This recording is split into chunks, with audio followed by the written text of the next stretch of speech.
selamat datang di channel YouTube Warta Bogasari dalam program Ngobrol Bareng. Ngoba merupakan program podcast dari Warta Bogasari terkait perusahaan dan karyawan yang ada di Bogasari. Saya Nabila, host Ngobar yang akan nemanin guys Boga semua di episode kali ini. Episode Ngobar kali ini kita akan membahas tentang subdepartemen Advertising and Promotion. Gengs Boga udah tahu belum Advertising and Promotion itu apa ya? Jadi, Advertising and Promotion adalah bagian dari marketing untuk menciptakan pesan persuasif untuk menunjang pemasaran, di mana ruang lingkup kerjanya dua arah, yaitu internal dan eksternal dalam meningkatkan brand awareness. Untuk membahas lebih detailnya gimana sih Advertising and Promotion dalam meningkatkan brand awareness produk Bogasari nih gengs. Di studio kali ini saya sudah bersama Mbak Arini dari Section Head Advertising and Promotion. Halo, selamat pagi Mbak Arini. Halo, selamat pagi. Gimana kabarnya Mbak? Puji Tuhan, alhamdulillah baik. Baik ya. Nah, Mbak boleh dong dijelasin Advertising and Promotion itu apa ya? Advertising promotion itu adalah salah satu kegiatan dari marketing di mana kita meningkatkan brand awareness baik dalam internal maupun eksternal. Oke. Terus program-program apa aja nih Mbak yang dijalankan sama Advertising and Promotion? Program-program yang dijalankan di advertising promotion itu kita ada kegiatan programnya tuh BTL, ada ATL dan digital. Oke. Nah, di Advertising and Promotion itu kan tadi ada ATL, terus ada BTL juga. Bisa dijelasin nggak Mbak itu pengertiannya tuh apa dan perbedaannya itu apa? Oke.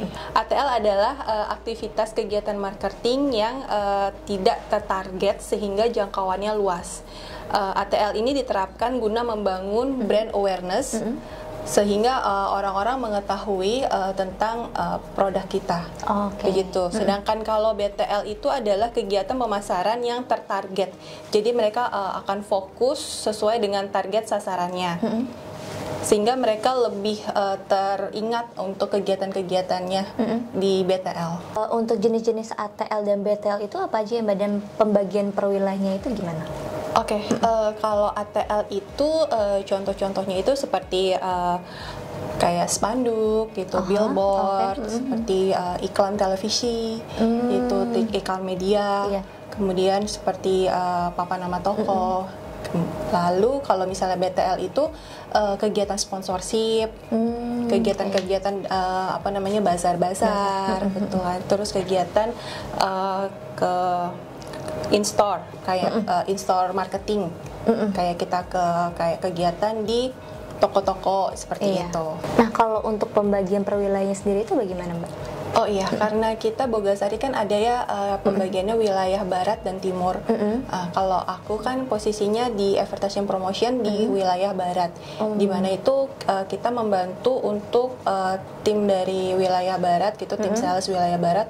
Kalau mereka membutuhkan bantuan promosi untuk produk-produk Bogasari. Sedangkan di wilayah timur itu ada yang namanya jadi namanya advertising promotionnya dengan Bapak Patrick gitu, yang dia akan membantu untuk wilayah timur, sales wilayah timur untuk pengadaan promosi-promosinya. Oke. Nah, untuk platform media ATL dan BTL itu yang sering digunakan Bogasari apa aja Mbak? Untuk ATL BTL yang sering digunakan oleh Bogasari, kalau di ATL itu kita punya papan nama toko. Kemudian kita punya ada billboard, kemudian kita sudah mempunyai TV ya, iklan TV. Kita punya iklan TV, kemudian kita juga ada geber, ada banner gitu. Sedangkan untuk yang BTL-nya, kita itu suka melakukan kegiatan-kegiatan seperti bazar-bazar Ramadan dan PRJ ya, Pekan Raya Jakarta, kita juga ikutan di situ. Kemudian ada kegiatan sponsorship. Oke, baik. Nah, apakah ATL dan BTL ini efektif nih Mbak di era digital, yang terlebih untuk ATL-nya sendiri sih? Kalau menurut saya efektif ya, gitu. Di era digital ini untuk ATL-nya, walaupun udah di era digital, namun ATL tetap dipakai ya. Dimana seperti kayak billboard, kayak papan nama toko gitu, atau banner, itu orang-orang pasti akan melihat gitu. Melihat promosi kita di sana. Namun kita jangan lupa juga gitu, kita harus pasang di tempat-tempat yang strategis, di mana tempat-tempat itu dengan dekat dengan keramaian gitu kan, ataupun tempat itu juga harus strategis itu di pinggir jalan raya sehingga orang-orang juga dapat melihat iklan-iklan kita gitu. Oke. Nah, ngomong-ngomong soal digital nih Mbak, apakah di Bogasari itu ada digital marketing juga? Kalau misalnya ada, bentuknya apa aja? Oke, di Bogasari kita punya digital marketing juga ya. Kita biasanya bentuknya seperti sosial media. Sosial media kita tuh ada Instagram, kemudian ada YouTube, TikTok, kemudian ada Facebook dan Twitter. Kemudian kita juga kadang suka memanggil KOL ya, KOL gitu untuk membantu mempromosikan produk-produk kita. Kemudian kita juga memiliki e-commerce. E-commerce kita ada di Tokopedia dan Shopee. Itu ada Bogasari Official Store. Oke. Nah, tadi kan Mbak sempat sebutin juga nih terkait KOL. Nah, KOL itu apa ya Mbak? Dan gimana sih cara approach-nya juga gitu? KOL itu adalah Key Opinion Leaders gitu ya. Jadi Key Opinion Leaders itu biasanya audience itu mereka punya banyak follower kan, khususnya KOL ini punya banyak follower. Nah, follower itu tuh biasanya mereka tuh akan mengikuti KOL-nya ini. Misalnya KOL itu menggunakan produk apa atau lagi mempromosikan apa gitu. Jadi dengan adanya follower ini membantu untuk mempromosikan tentang brand awareness, membantu mempromosikan produk kita dan brand awareness tentang produk kita juga. Gitu. Untuk approach-nya itu biasanya sih kita melalui agensi ya. Kita melalui agensi, cuma mereka tim agensi akan memberikan beberapa rekomendasi KOL. Kemudian kita akan seleksi KOL yang sesuai dengan brand Bogasari gitu. Kira digital marketing itu emang bisa benar-benar membantu bisnis gitu Mbak, atau gimana? Digital marketing di era sekarang ini sangat membantu banget untuk meningkatkan bisnis ya. Karena kan orang-orang sekarang lebih banyak belanja melalui online. Sedangkan posisinya kita sekarang udah punya e-commerce gitu kan, yang di Tokopedia maupun Shopee. Kemudian kita juga bisa melakukan woro-woro ataupun promosi melalui sosial media. Itu sih, karena kan sekarang zaman digital ya. Jadi anak-anak dan semuanya itu juga pada suka ngelihat di sosial media gitu. Nah, platform apa aja nih Mbak yang digunakan dalam digital marketing dan mana yang paling efektif gitu? Platform kita ada YouTube, Instagram, TikTok, Facebook, dan ada juga Twitter.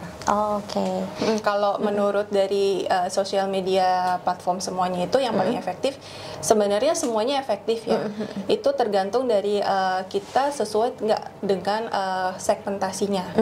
Karena kalau menurut saya adalah kalau misalnya segmentasinya itu nggak pas, tidak tepat sasaran, maka komunikasinya itu yang kita sampaikan juga kurang masuk ya.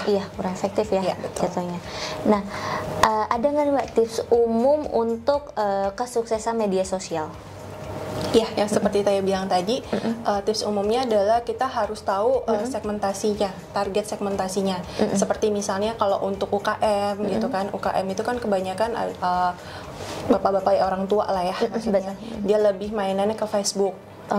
Facebook. Sometimes juga kadang kita masukin juga ke YouTube gitu kan.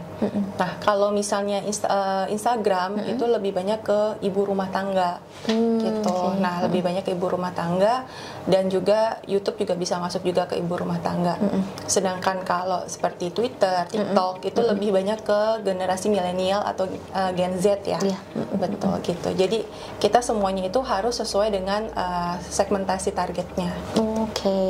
Nah, kira-kira strategi apa nih Mbak yang akan dijalankan advertising and promotion di tahun 2024? Di tahun 2024 pastinya strateginya tetap ya kita ke ATL, BTL, dan digital gitu. Kemudian di ATL, BTL, dan digital kita juga tetap harus konsisten untuk meningkatkan brand awareness dari produk-produk Bogasari. Terus kegiatan-kegiatannya kita ada sajian bersama Bogasari, itu biasanya kita ada di 50 titik di beberapa kecamatan. Kemudian kita ada gerbek pasar.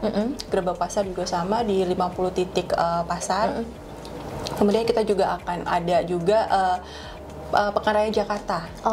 Untuk tahun ini aku dapat informasi nih, di tahun 2024 Pekan Raya Jakarta itu ada 2, di mana satunya itu pas Pekan Raya Jakarta untuk yang Ramadan, dan satunya lagi Pekan Raya Jakarta untuk ulang tahun Jakarta. Tuh, kemudian kita juga ada juga tetap kita jalanin juga kegiatan-kegiatan sponsorship ya, ke semua customer kita. Dan kurang lebih seperti itu sih. Oke, terima kasih Mbak Arini sudah menjelaskan tentang advertising and promotion pada hari ini, dan terima kasih juga sudah meluangkan waktunya juga pada hari ini. Nah, semoga dengan adanya program-program yang dijalankan advertising and promotion dapat meningkatkan kemajuan pada masyarakat. Nah, guys, gimana episode kita kali ini? Sangat menarik sekali, bukan? Gak kerasa nih kita sudah sampai di penghujung acara. Terima kasih untuk gengs Boga yang sudah nonton episode kita kali ini, dan jangan lupa juga untuk subscribe, like, share, dan komen YouTube Warta Bogasari, dan jangan lupa juga follow Instagram @wartabogasari untuk mengetahui hal-hal menarik lainnya yang ada di Bogasari. Saya Nabila dan Mbak Arini pamit undur diri. Bye bye. See you in the next video.